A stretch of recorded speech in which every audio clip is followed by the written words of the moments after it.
If you're a leader or an aspiring leader in the business of lifelong learning, you're in the right place. I'm Celisa Steele. And I'm Jeff Cobb, and this is the Leading Learning Podcast.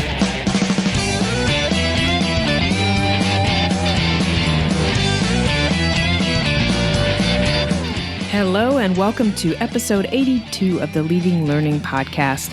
In this episode, we address the question, what kind of return on investment will we get from implementing a new or replacement learning management system? It's a question we help organizations wrestle with all the time, but before we get to discussing it, we want to thank Castle, our sponsor for the second quarter of 2017. Castle is an accomplished full-services certification and licensure testing company that also offers its clients a variety of learning solutions capabilities.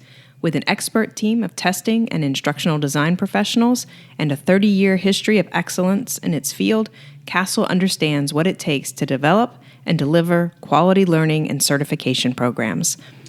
To find out more about Castle's custom learning solutions, go to leadinglearning.com/Castle.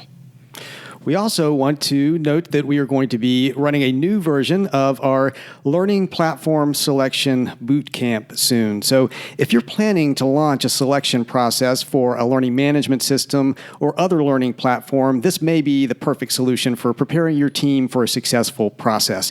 In the bootcamp, it's basically designed to help you understand the most important emerging learning technology trends, to put together the right team for participating in a selection process, to clarify and document your objectives and requirements, to identify the learning technology options best suited to meet your organization's goals, and then to confidently lead a selection process that ensures long-term success. Basically, what we're doing here is teaching you what we have done for years in running successful technology selection engagements. So if that sounds like something that aligns with your organization's needs, just go to tagoras.com/select. That's tagoras.com/select, tagoras.com/select. And we'll note that currently the bootcamp is open only to employees of trade and professional associations and association management companies. That may change in the future, but as of this podcast, that's the case.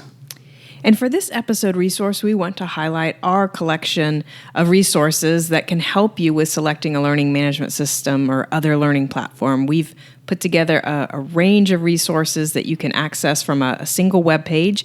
And this page includes links to the list of platform vendors that we track. And I'll note, too, that we're in the process of creating updated profiles for those vendors.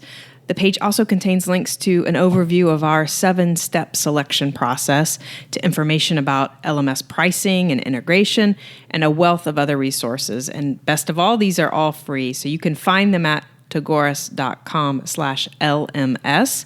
And we'll add that, again, these are geared toward trade and professional associations, but we also think that these resources will be valuable to any learning and education business. So now for our big question for this episode, what kind of return on investment will we get from implementing a new or replacement learning management system?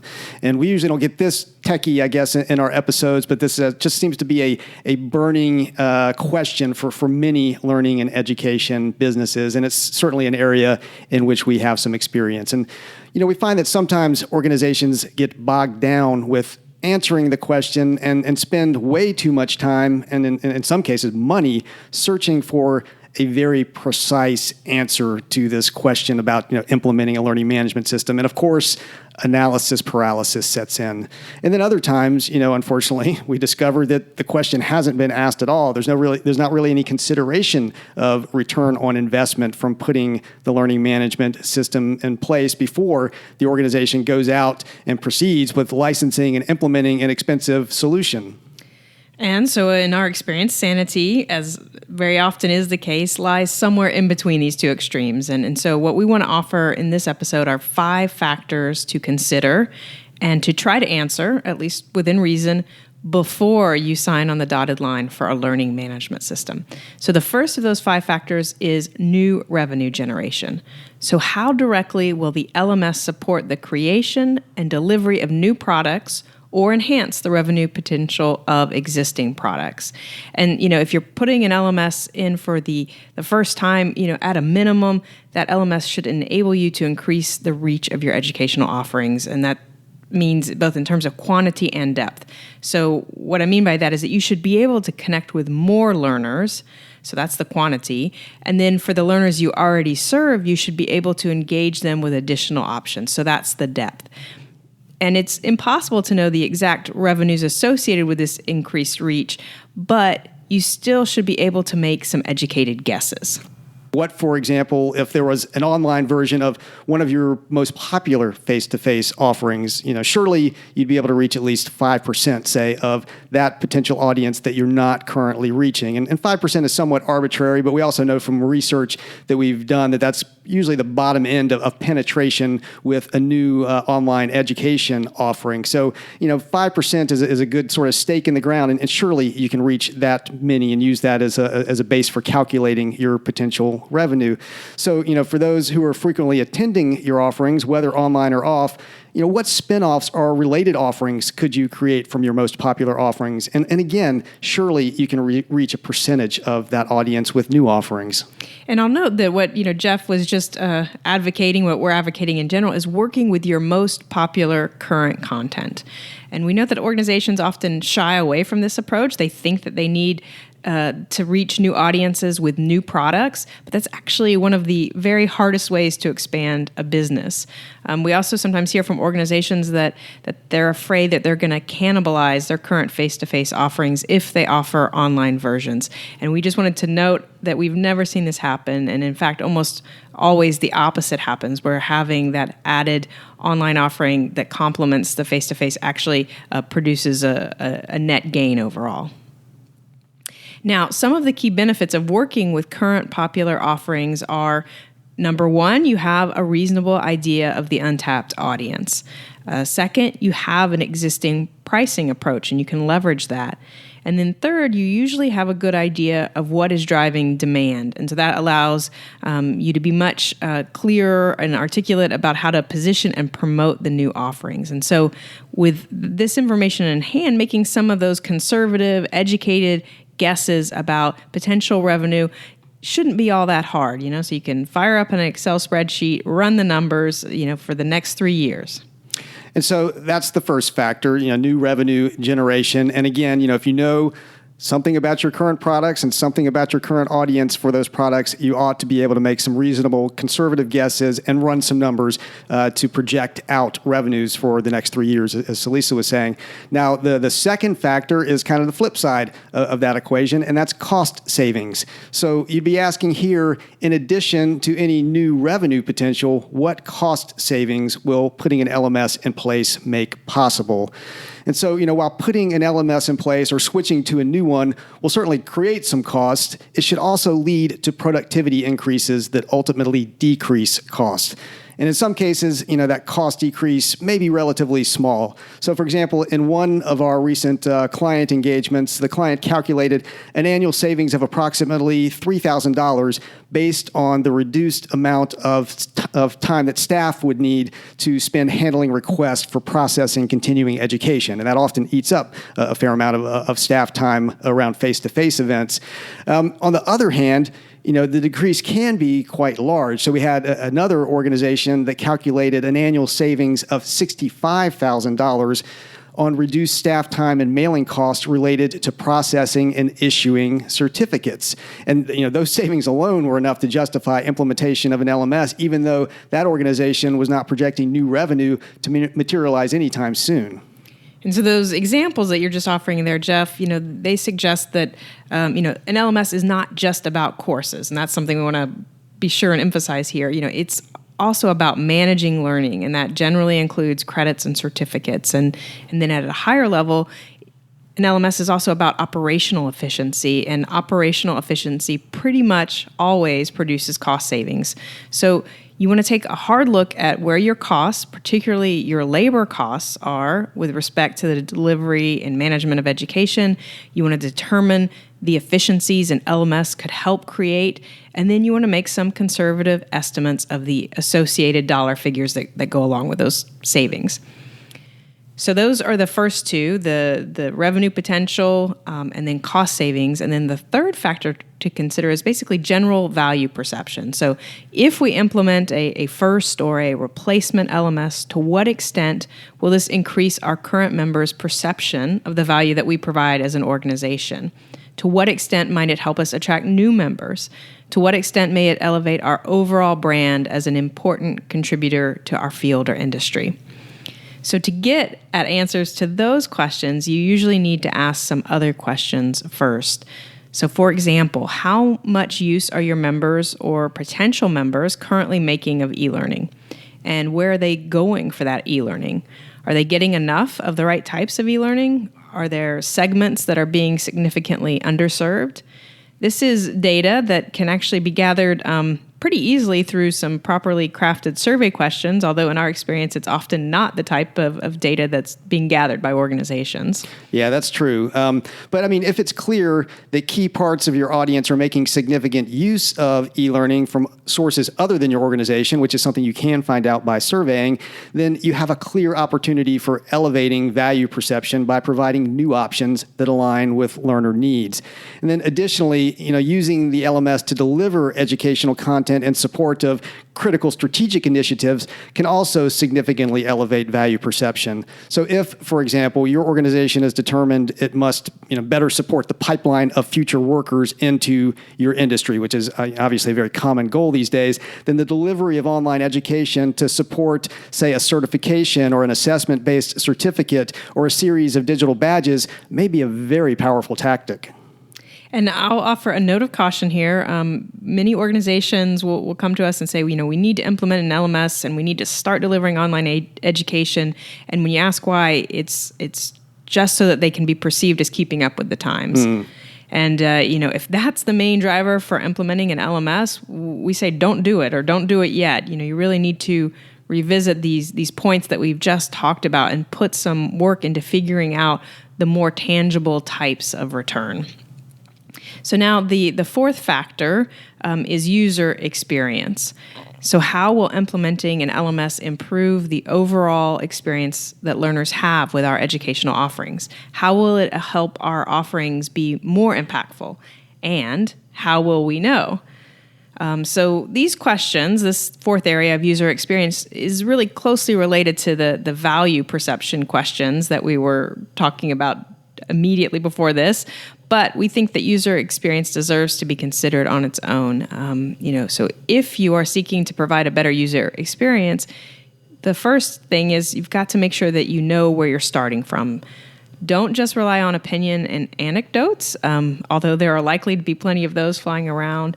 Instead, we recommend that you make use of services like usertesting.com and Usability Hub, and so you can actually test and gather data about the experience you're currently providing. And then that'll allow you to know your starting point, and once you know that, then you can craft the most compelling vision possible for where and how much you can realistically improve on the current experience. And you're going to also know where improvement is most needed, and that's going to help ensure that you ultimately invest in the right features and functionalities to improve that user experience. And of course, you raised the question of how will we know, Celisa? And so this is an area you're going to want to return to. If you clearly establish a benchmark through testing up front, then you'll be able to repeat testing over time to see how you're performing against the benchmark. And, that's a novel idea, I know, but one that can clearly establish whether or not an LMS is producing the desired return. And of course, this is all about return on investment here that we're talking about. So we've talked about new revenue generation. We've talked about cost savings. We've talked about general value perception. We just talked about user experience. We promised 5 factors, and the fifth one is fulfillment of mission and vision. So the question here is going to be, how will implementing a new or replacement LMS contribute to fulfilling the mission and vision of the organization? And, while this may seem like a difficult question to answer in a measurable way, definitely don't ignore it. It speaks directly to, for example, the responsibility of board members, who are often the people who are going to have to approve the budget for an initial or replacement learning management system. Now, generally speaking, to the extent that you are elevating value perception, improving user experience, and supporting a financially sustainable approach to delivering education, which is what we've covered really in the first four factors, then you are, in fact, helping to fulfill mission and vision. So you're already well on your way with the points that we've already talked about. And these are, of course, as we've already pointed out, measurable points. Now, keep in mind that, when it comes to mission and vision, reach and impact are usually critical. And those are, two factors we talk a lot about here, reach and impact, along with revenue. So if an LMS enables you to reach many more people across your field or industry with useful learning experiences, even ones that you're not charging for, that would contribute to mission and vision for really pretty much any organization I've ever encountered. And of course, reach can always be measured. If you're reaching more people, you're going to know that from the data that you're going to get from a learning management system. And if you're able to show that you're having an impact with the learning experiences that you deliver through the LMS, that is, that you're actually changing the field for the better by elevating knowledge and skills and behaviors, then you qualify in our books as a learning leader, and we think someone better be processing your promotion papers. All that said, though, an LMS alone is not going to achieve this. Any learning management system is ultimately only as good as the learning experiences that it supports, and those experiences got to be expertly designed and facilitated. But capturing the data that shows impact, particularly through thoughtful assessment strategies, that should be a strength of any well-designed LMS. And so you just need to know what kind of data is going to demonstrate impact that aligns with your mission and vision, and then set up to track that. And so those are the five factors. Go through those again. New revenue, cost savings, general value, perception, improved user experience, and then supporting the mission and vision. But, put those all together and, to pursue all of those, really, it all comes back to strategy. So, knowing what kind of data will demonstrate impact that aligns with mission and vision is, of course, a direct outcome of having a solid strategy for your learning and education business, and knowing things like your cost structure, your revenue structure, what you want the value perception to be, what you want that user experience to be. All of that needs to align with strategy. So when it comes right down to it, getting the highest possible return off of implementing an LMS starts with knowing the strategy that the LMS supports. And that's why we always start with clarifying strategic objectives in our 7-step LMS selection process, because if you have your objectives solidly in place, then the 5 points that we just talked about are going to flow naturally, and you're going to be on the road to getting a really high return off of your LMS investment. So there you have it. Just put those 5 factors to work right away. Make sure they're lined up with your strategy, and really, truly, you should be in a good position to get a very strong and a measurable return off of implementing, whether it's your first learning management system or whether it's a replacement learning management system. But certainly, above everything else, think of this stuff up front before you go out and start, vetting systems, getting worried about, the technologies and the features and the functions and which vendors. You need this stuff in place first, and then that clarifies everything else immensely. It makes the whole process just a lot easier and ultimately a lot more effective.